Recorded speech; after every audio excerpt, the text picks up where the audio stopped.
What's up guys, this is Ronnie. Welcome back to tutorial 76, and today I'll be going to talk about how to export Neo4j graph data from graph database to CSV file. So this is not going to be pandas CSV file, so this is going to be CSV file only. So I did a mistake actually, so let me just fix this thing. So it will be like how to export the data from Neo4j graph database, and after getting the data you have to export the data into a CSV file. In the last tutorial, which was tutorial 75, we have seen how to export the data from Neo4j graph database, and exported data should be loaded inside a pandas data frame. So now we'll be going to do one step further from pandas data frame to CSV. So ultimately the objective is to how to load the data from graph database, and after that how to export the same data into CSV file. So it will be graph database to CSV file. So that is the objective of today's tutorial. So not much thing to discuss. Again, I'll be going to show you the code over here, and for the whole tutorial we are going to use this URL. Let me just show you guys that. Okay, so not much required from the PowerPoint slide point of view. So for our use case, we are going to use the Neo4j sandbox. If you guys can go to this URL, you will get something like this, and from there will be multiple databases are there. So we are using actually this project, network IT management, and after that you have to click over to this link and it will open a new tab, and your Neo4j browser will be loaded. So that URL has been given here, the sandbox URL, like this one, so you guys can easily get to this graph database or the project. Okay, so let me just minimize this thing, and let me very small this thing. Yes.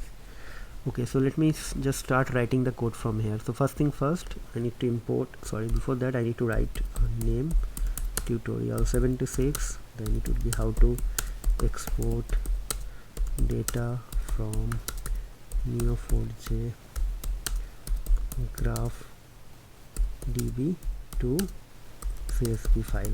Okay, this is the objective, and let me create few rows. And first thing first, it will be from Neo4j import graph, sorry, it should be GRA, some problem with my this thing, graph database. Okay, let me run this thing. So now we'll create one driver object, should be graph database dot driver. Okay, and after that it should be URI. Okay, and should be auth, like this. Then we'll put Neo4j, and we'll be going to use the username. So if you go to your sandbox URL, main URL, so you will get something like this. So this is the bold protocol address.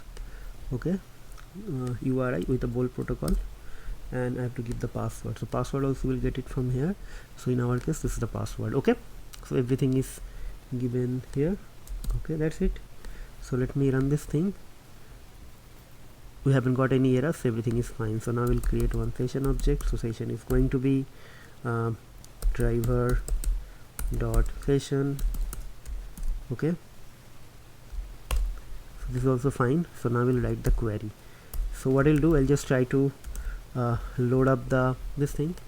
So match n return n.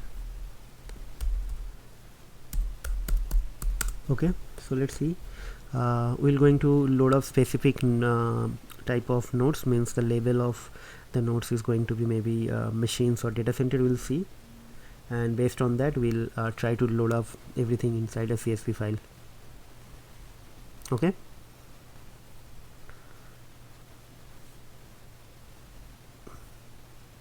so it's taking some time.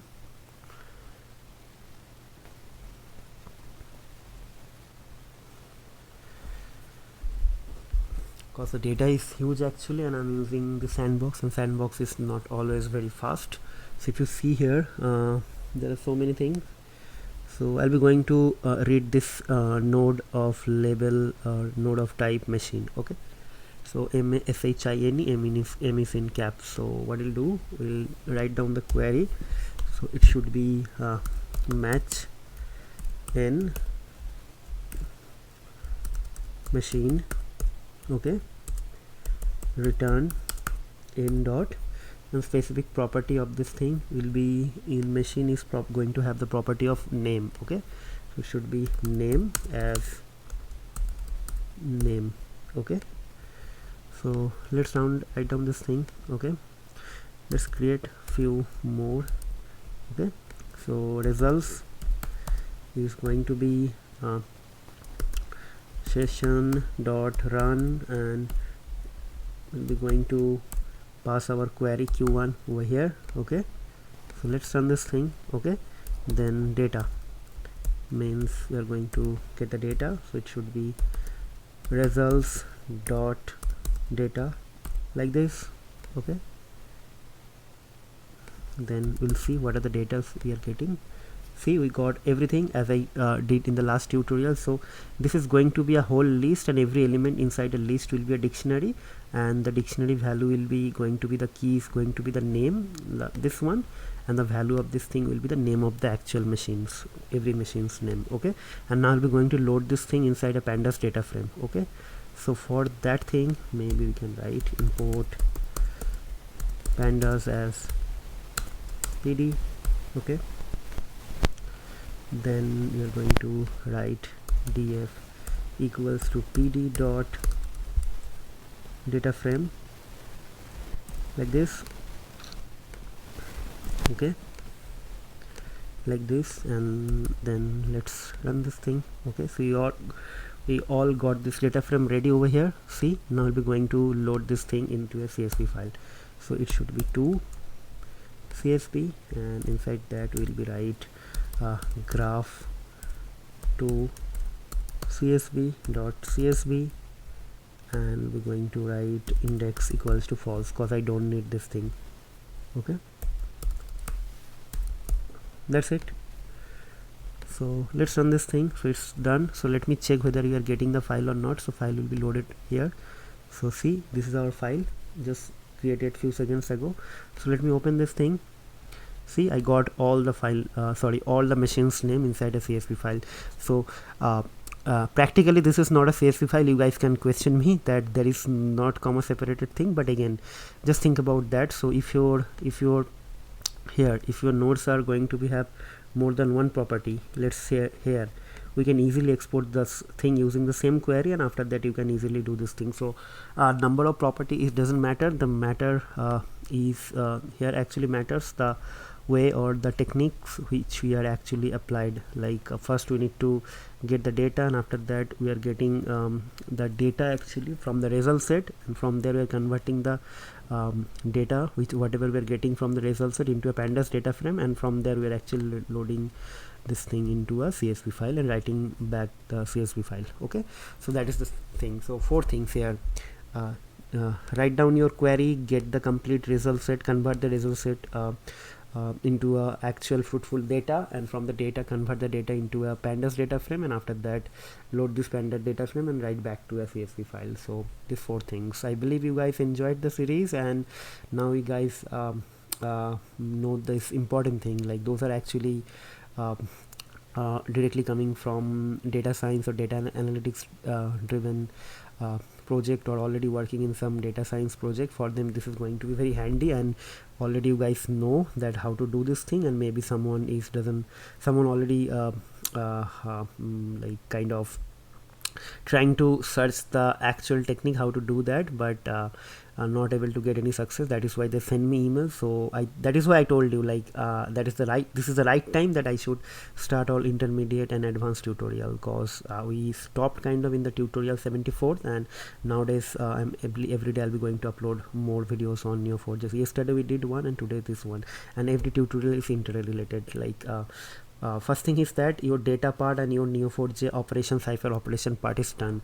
Now you have to apply your Neo4j knowledge to do some sort of real world scenarios, like how to identify risk or some sort of cyber security vulnerability assessment, anomaly detection, whatever things, okay. So for that thing you have to do some sort of analytics driven operation or application, or some sort of like what do you say, the data analysis. So for that you have to get your data either from CSV file to graph or graph to CSV file for do some sort of analysis. So that is why this is very important topic that you guys should know how to get the data from Neo4j graph to CSV file. Okay, so enough of talking guys, we'll see you in the next video. But before I end this topic, please feel free to write some feedback or comments, and if you are having any other use case or anything, just write back to me, send me email, or maybe you can directly communicate with me via WhatsApp. I always give the WhatsApp group URL.